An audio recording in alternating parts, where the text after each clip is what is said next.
seperti apa nih? Perkembangannya ya untuk sampai hari ini yang bisa saya update ya dari kemarin itu ya mungkin keadaan ibunya yang lebih membaik ya menurut keterangan rumah sakit. Oke. Dan ini kan dikatakan sebelumnya anak ini sudah mulai dirangkul ya forensik, Hmm. juga sudah psikologi dan juga PPPA Kementerian Pemberdayaan Perempuan dan Perlindungan Anak. Sejauh mana sudah berkoordinasi dengan pihak kepolisian? Ya kami kemarin sudah berkoordinasi ya sama baik dari seluruh stakeholder yang terkait dari Bapas, dari Kementerian PPA, setelah itu dari Apsifor ya, dari KPAI juga gitu ya. Semuanya sedang bekerja ya. Kalau kami dari tentang penanganan hukumnya ya proses sudah berjalan juga ya, kami juga sudah berkoordinasi intensif dengan kejaksaan. Tapi kalau dari forensik masih mendalami ya, karena kan mereka butuh tahapan-tahapan ya, yang metode-metode yang memang mereka harus lakukan. Ya, kemarin ini kan ibunya kan sebenarnya kritis tapi masih ada begitu. Iya. Apakah ibunya ini juga sebenarnya dipertimbangkan begitu untuk menjadi profil saksi selanjutnya untuk diminta keterangan? Ya, kalau untuk ibunya nanti kita ambil keterangan, cuman kan tidak mungkin gitu loh dengan kondisi yang sekarang. Tapi tanpa keterangan ibunya pun ya kita sudah bisa sampai detik ini menentukan posisi anak ini sebagai apa.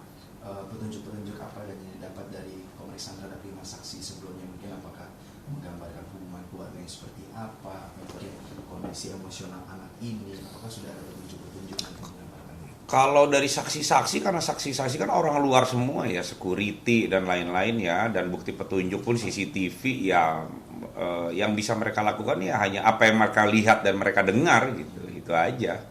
Tapi nggak bisa memberikan hubungan keluarga. Kalau hubungan keluarga tidak bisa ya, karena kan sampai detik ini keluarga pun dari keluarga langsung dari ayah neneknya juga sudah tidak ada, ibunya pun sedang sakit gitu, dan keterangan dari anak pun masih masih dalam kondisi trauma ya dia ya gitu. Yang hanya bisa menggali keterangan anak ini ya dibantu oleh psikologi forensik seperti itu. Dan tanpa mendahului apa yang menjadi kesimpulan dari psikologi forensik, melihat bahwa beliau bilang ada mendengar bisikan-bisikan seperti itu, apakah dari pola-pola penanganan kasus serupa menunjukkan memang ini masih emosional anak di bawah umur berkaitan dengan tindakan apa yang dilakukan?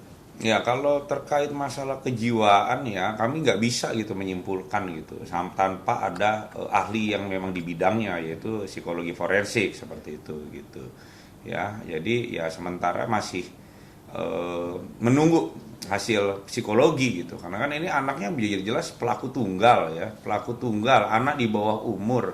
Untuk mengetahui motif itu memang harus didalami dari segi kejiwaan ya, dari psikologi forensik. Dan apakah tindak lanjutan hukum untuk anak ini seperti yang kita tahu, bagaimana penanganan di bawah umur, atau mungkin nanti ada tambahan khusus seperti pembinaan atau dan lain sebagainya seperti apa? Ya kami sampai detik ini ya menjalani proses penyidikan ya, proses penyidikan normal ya, sampai nanti berkas kita kirim seperti itu. Update mengenai kondisi dari ibu, apakah dokter dari di mana ibu dirawat tersebut komunikasi intens untuk memberikan gambaran kapan bisa memberikan keterangan, atau mungkin kondisi terbarunya seperti apa dan sakit apa sih sebenarnya ibunya? Ya karena ibunya kan dia diserang pakai senjata tajam ya, yang jelas banyak darah yang keluar gitu, sampai dengan informasi rumah sakit juga melakukan transfusi darah gitu seperti itu. Jadi untuk bisa menanyai dan meminta keterangan ya nanti akan diberitahu oleh dokter gitu. Tapi sementara pun juga prosesnya masih berjalan normal karena kita juga sudah tahu duduk perkaranya seperti apa. Oke. Dan apakah ada rencana untuk olah TKP lagi, melihat bahwa mungkin ada yang perlu didalami lagi dari rumah atau tempat kejadian perkara tersebut? Ya sementara sampai sekarang olah TKP lanjutan ya kemarin, nanti jika memang ada olah TKP kembali kami akan update. Boleh dipertegas lagi mungkin dari olah TKP kemarin, apakah ada bukti-bukti baru yang diperoleh, atau mungkin hanya mengolah atau mendalami hal-hal dari laporan-laporan sebelumnya seperti apa? Ya kalau olah TKP lanjutan kemarin kita ingin memastikan gitu dari keterangannya korban sampai dengan olah TKP yang dilakukan IDEN, kita menentukan sama nggak seperti itu gitu. Ya cenderung sama. Berarti sebenarnya upaya untuk pengungkapan kasus sampai kesimpulan ini sebenarnya sudah tidak begitu lama lagi tujuannya.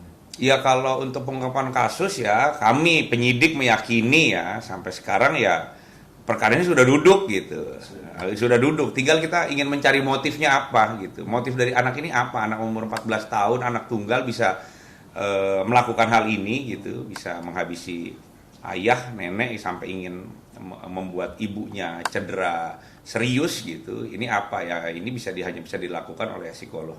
Dan untuk penanganan daripada anak korban ini, apakah sudah didampingi oleh psikolog forensik ataupun mungkin boleh keluarga-keluarga yang baik itu sepupu, mungkin bibi, paman dan lain sebagainya boleh mendampingi atau masih seperti apa? Yang mendampingi adalah psikolog, ya psikologi forensik ya, apsifor. Kalau kami didampingi apsifor. Ya, tapi kalau keluarga ya mendampingi. Kemarin ada dari keluarga dari ayahnya mendampingi juga datang gitu. Ya. Tapi yang sesuai dengan mekanismenya adalah apsifor.